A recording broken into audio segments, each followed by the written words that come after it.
রাফিন আবার কে? কেউ না।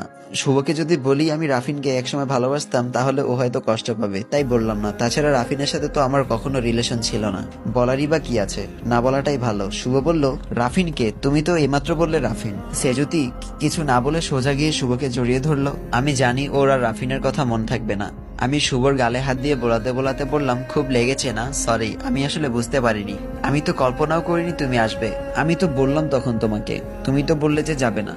শুভ বলল, আসলে তোমাকে ছেড়ে একা থাকতে ইচ্ছা করছিল না তাই। আর বাবা মা তো এমনিতেই আসতো, ওরা একবার বললো তাই আর এই সুযোগ হাতছাড়া করলাম না, চলে আসলাম। সে যদি একটা কথা বলি? হ্যাঁ বলো, তুমি সত্যিই ভালোবাসো তো আমাকে?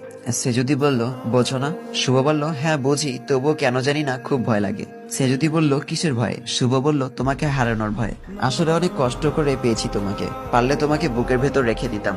সে যদি বলল, জি স্যার বুঝলাম, এখন চলুন নিচে, সবাই অপেক্ষা করছে, চলুন। শুভ বলল, ঠিক আছে।